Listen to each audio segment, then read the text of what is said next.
Now let me tell y'all something. I done seen success, I done seen struggle, I done been broke, and I done been blessed. But I never felt nothing like what I felt when I walked through the holy cities of Mecca and Madinah. See, this ain't about money or fame or none of that. This is about truth. The kind of truth that don't just change your mind, it changes your soul. And when that kind of truth hits you, man, you can't walk away the same. It all started with an invitation. I was sitting one morning, minding my business, thinking about life, the grind, the purpose, the reason behind it all. I had climbed so many mountains, but that day I realized I wasn't even sure what mountain I was on. A good friend of mine walked in and said, "Have you ever been to Mecca?" I laughed and said, "Man, I've been to a lot of places, but not there." He smiled and said, "Then maybe it's time you see what money can't buy." That line hit me deep, because in this world we chase what shines, but sometimes the real treasure don't shine, it glows. So I said, "All right, let's go." Not for no cameras, not for no attention, just because something inside me whispered, "You need to see this." On that flight to Saudi Arabia, I couldn't sleep. I just kept thinking about everything. Man, I've met a lot of people in my life, celebrities, billionaires, preachers, hustlers, everybody running after something. But I started realizing peace ain't something you chase. Peace is something you find when you finally stop running. I looked out that airplane window way up in the clouds and I said quietly, "God, I don't know what I'm about to see, but I'm ready. I'm open." When the plane started descending toward Jeddah, I felt it, that calm. Not fear, not nerves, peace. And let me tell you something, when a man like me who's lived in noise all his life finally feels peace, you remember that moment forever. When I stepped foot in Mecca, I could feel it. The air was heavy, but not in a bad way. It was like the whole place was breathing with you. Every breath felt sacred. And then I saw it, people from every corner of the world. White, black, brown, rich, poor, all dressed the same, all walking the same direction. No titles, no fame, no VIPs, just souls. I looked around and thought, ain't nobody here care who I am. No one asking for pictures, no one chasing clout. And for the first time in a long time, that felt right. Then I laid eyes on the Kaaba. Man, I had seen it in pictures all my life, but standing there in front of it, that's different. It felt like my soul had been trying to find this place since before I was even born. My eyes filled up with tears, not sadness, just realization. Because when truth finally finds you, pride don't stand a chance. I whispered, "God, I'm here. Do whatever you gotta do in me." They say Mecca is a mirror, and they're right. Because everywhere I looked, I saw my reflection in people I'd never met. Doctors walking beside farmers, billionaires beside janitors, all moving together. No difference, no status, just humans standing equal before their creator. And that's when it hit me. Humility ain't weakness. It's strength under control. I found myself helping an old man who stumbled, sharing my water with strangers, listening to prayers whispered by people who'd come halfway across the world just to say one word, forgiveness. That night I couldn't stop thinking about Prophet Muhammad, peace be upon him, how a man born an orphan could teach the world so much. Truth, compassion, patience. I thought we study leadership books every day, but that man wrote the greatest one just by the way he lived. And as I closed my eyes, I said to myself, if this is what real success looks like, I've been looking in the wrong direction my whole life.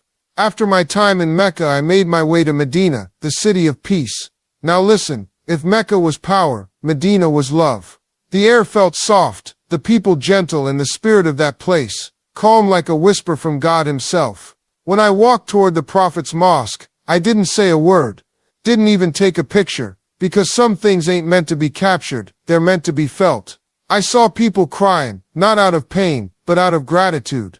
And I thought, man, I've been to award shows, red carpets, luxury hotels, but I ain't never seen peace like this. When I finally stood in front of that mosque, I could feel the history, the mercy, the love that this city carried.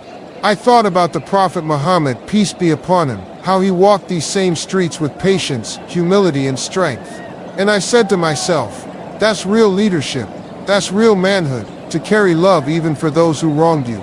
The next day I visited a little museum near the Prophet's mosque. They had a few simple items, a cup, a cloak, a pair of sandals like the Prophet wore.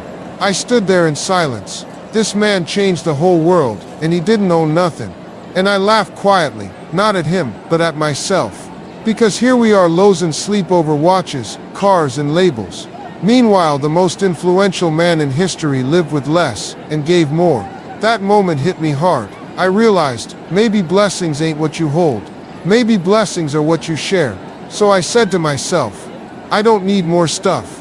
I just need to use what God already gave me. Simplicity ain't about having less, it's about wanting less. And in that moment I saw how loud life had gotten, and how peace lives in the quiet. That night I couldn't sleep. I sat by my window, staring out at the lights of Medina, quiet, still, peaceful. And I started thinking about everything I'd been through. The fame, the grind, the mistakes, the lessons, all of it. And I said, God, I done told a lot of jokes in my life, but tonight I'm not talking. I'm listening. I started crying. Not out of sadness, but out of gratitude. I was thanking him for the ones I already had, my family, my breath, my second chances. I thought about the prophet, how he lost so much, was rejected, hurt, but never gave up. And I realized, real success ain't about applause, it's about endurance. It's about staying kind when life ain't fair, and faithful when nothing makes sense. Before dawn I woke up to a sound that'll stay with me forever, the Adhan. The call to prayer echoed through the whole city. Man, I can't even explain it. It wasn't just sound, it was spirit. I stood there, eyes closed, just listening. And I felt something deep in my chest, like my soul was humming with it. I said softly, Lord, I ain't Muslim, but I feel you in this.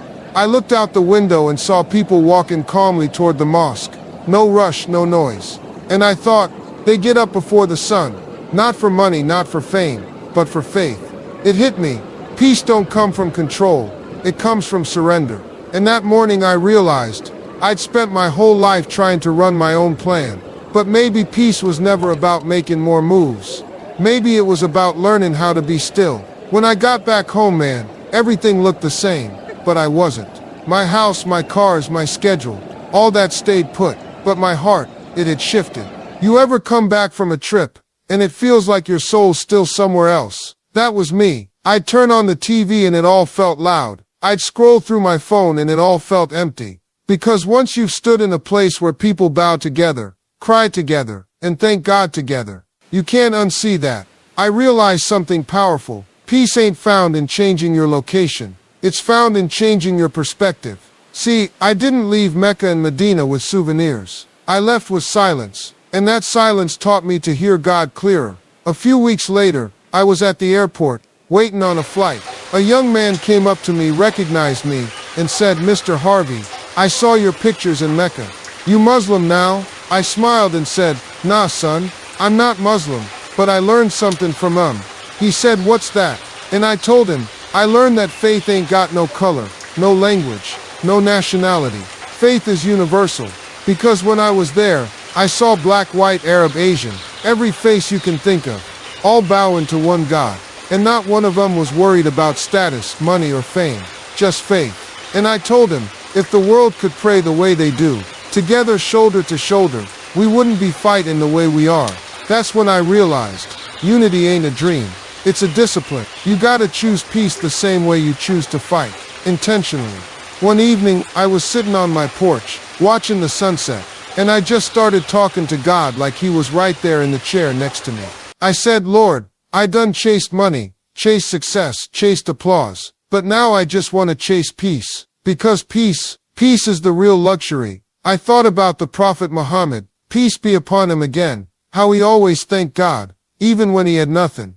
And I said, that's it right there, gratitude. So I made a promise, that every night, before I close my eyes, I'll thank God for 3 things, no matter how my day went. Because gratitude don't change your situation, it changes you. Let me tell you something before we close. When I went on that journey, I thought I was going to learn about Islam, but what I found was humanity. The Prophet Muhammad taught me through his life that real greatness ain't in power, it's in compassion. It ain't in how many people serve you, it's in how many people you serve. He showed me that success without humility is just noise, and love without sacrifice is just talk. So I came back with one truth in my heart. If you want to live right, live like him. Be kind when it's hard. Forgive when it's unfair. Give when nobody's watching. And trust God when the plan don't make sense. That's faith. That's peace. That's purpose. And I ain't ever gonna forget it. See, I didn't just travel to another country. I traveled to another level. And I learned peace don't come when life gets easy. It comes when your heart learns to surrender.